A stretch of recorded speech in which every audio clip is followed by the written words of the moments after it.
महाराष्ट्र में भारतीय जनता पार्टी का एक नेता है फडणवीस, जो महाराष्ट्र के मुख्यमंत्री रह चुके हैं। पर फडणवीस के कारण भारतीय जनता पार्टी की महाराष्ट्र में दुर्गति हो रही। फडणवीस सरेंडर बोल चुके हैं, वो शिवसेना, कांग्रेस और एनसीपी के आगे सरेंडर बोल चुके हैं और कह रहे हैं वो विपक्ष की भूमिका को स्वीकार नहीं कर पा रहे हैं। और वही फडणवीस हैं जो संजय राउत के साथ गुपचुप बैठक करते हैं और सुशांत सिंह राजपूत का केस कहीं से कहीं चला जाता है। एनएसपीस डेली में लेखक विपुल रेगे ने एक बड़ा अच्छा लेख लिखा है, वो मैं आपको पढ़कर बताता हूं कि गत रविवार को महाराष्ट्र के पूर्व मुख्यमंत्री देवेंद्र फडणवीस ने एक बयान दिया और उन्होंने राज्य के मीडिया प्रभारियों से कहा कि 1 साल बीतने पर है पर वे विपक्ष की भूमिका में नहीं आ सके हैं। उनका कहना था कि कार्यकर्ता विपक्ष की भूमिका निभाने के लिए तैयार रहें, यानी कार्यकर्ता करें, हम मलाई खाएंगे, हम सत्ता में रहेंगे तो मलाई खाएंगे, नहीं तो विपक्ष का काम मेरे से नहीं होता जी। पता नहीं भारतीय जनता पार्टी जहां इतने कर्मठ लोग हैं, प्रधानमंत्री नरेंद्र मोदी जैसा, गृह मंत्री अमित शाह जैसा, योगी आदित्यनाथ जैसा, वहां ऐसे थुल बिल्कुल निष्क्रिय लोग कैसे पनप जाते हैं। इसके कई अर्थ निकाले गए। विपुल लिखते हैं, एक तो वे उद्धव ठाकरे की शक्तिशाली और दुस्साहसी सरकार के विरुद्ध तेज तर्रार विपक्ष की भूमिका निभाने में पूरी तरह से नाकाम रहे हैं और वो ये मान चुके हैं कि उद्धव ठाकरे अगले 4 साल तक मुख्यमंत्री बने रहेंगे, हमें कुछ नहीं करना है, हमें सोना है। उनके बयान का एक वो अर्थ यह भी है कि वे अपनी निष्क्रियता का बोझ महाराष्ट्र भाजपा के कार्यकर्ताओं पर डालकर बस इत्मीनान का जीवन जीना चाहते हैं। विपक्षी नेता के रूप में उनका 1 साल का कार्यकाल बिल्कुल ही बेदम रहा है और महाराष्ट्र के किसी भी मुद्दे को उठाने में वो विफल रहे हैं।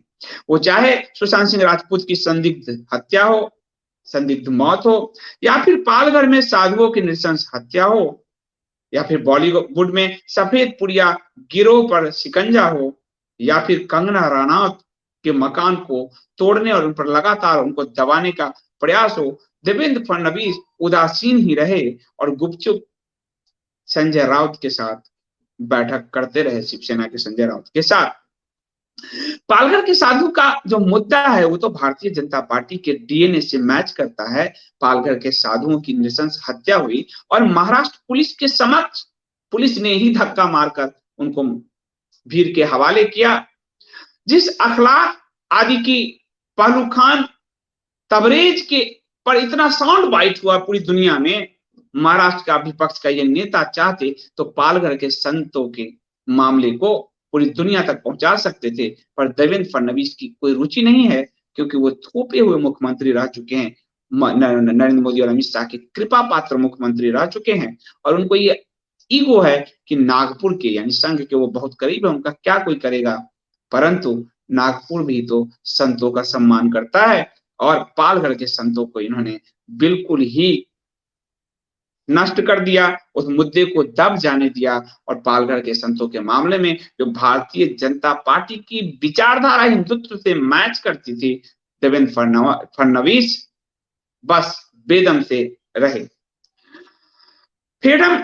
फडणवीस एंड उनकी जो कंपनी है, उनके जो चट्टू पट्टू चेले हैं, उनकी निष्क्रियता से आला कमान भी असंतुष्ट ही है शायद, लेकिन खुलकर बोल नहीं पा रहा है। बाद में उनको बिहार भेजा गया, बिहार में, और कहा गया कि सुशांत सिंह राजपूत के मृत्यु का इमोशनल कुछ फायदा होगा, पर बिहार के प्रभारी के रूप में भी या सह प्रभारी जो भी बने वहां वो फडणवीस बेदम ही रहे, अपनी छाप वो नहीं छोड़ पाए। दिसंबर में 2 शीतकालीन सत्र में जो है 2 दिनों में उनका फोकस कोरोना और किसानों पे रहा। वो न सुशांत मामले को उठा पाए, न फिर वो पालघर के संतों के मामलों को ही उठा पाए।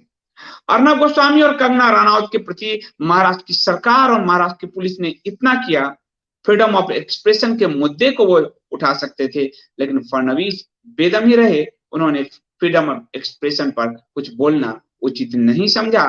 फ्रीडम ऑफ एक्सप्रेशन के नाम पर अमेरिकी राष्ट्रपति डोनाल्ड ट्रंप की आवाज तक दबाने के प्रयास ट्विटर कर रहा है, फेसबुक कर रहा है, लेकिन ये सब फडणवीस के लिए मायने नहीं रखता, क्योंकि फडणवीस को तो कभी सत्ता आएगी तो फिर मोदी बना ही देंगे, ये सोचते हैं शायद। और इसीलिए वो अर्नब गोस्वामी और कंगना रनौत के मामले को उन्होंने बहुत ही हल्के ढंग से लिया। आपने देखा होगा कि भारतीय जनता पार्टी के जो 105 विधायक हैं, अपने नेता को, फडणवीस को देखकर वो भी उन्होंने कहा कि जरूरत क्या है जब हमारा नेता ही नहीं बोल रहा। इसलिए अर्नब गोस्वामी और कंगना के मामले में महाराष्ट्र भाजपा भी बेदम ही नजर आई। सिर्फ दो नेताओं को अगर छोड़ दें, एक राम कदम जो लगातार कदम पर कदम इस बात को उठाते रहे, जो है राम कदम, और उन्होंने खुलकर महाराष्ट्र सरकार की, शिवसेना की मुखालफत की। वो अर्नब के से मिलने जो है जेल तक भी गए और कंगना के मामले को भी उठाते रहे। और ऐसा लगा कि महाराष्ट्र में 105 विधायकों वाले पार्टी के पास सिर्फ एक राम कदम ही है और कोई नहीं है। तो ये समझ में आता है कि पालघर का मामला हो या फिर सुशांत का मामला हो, देवेंद्र फडणवीस और उनकी सरकार बिल्कुल ही बेदम रही। और महाराष्ट्र में मुझे नहीं लगता, जो विपुल लिखते हैं, कि फडणवीस की चाहत 4 साल के अंदर शिवसेना को गिराकर सत्ता में आने की है। आएंगे भी तो इसी फडणवीस की, आपने देखा, जल्दबाजी के कारण भाजपा की फजीयत हुई। भाजपा जो है अजित पवार के साथ जाकर सरकार बना ली एक दिन की रातों रात, और बाद में वो बहुमत सिद्ध नहीं कर पा सके। और भारतीय जनता पार्टी जो नैतिकता के धरातल पर कांग्रेस, एनसीपी, शिवसेना से कहीं ऊंची थी, फडणवीस की एक गलती उसे उस लेवल पर ले आई। तो देवेंद्र फडणवीस जैसे नेताओं का तो हेलीकॉप्टर ही मालिक है, हेलीकॉप्टर वाले नेता है।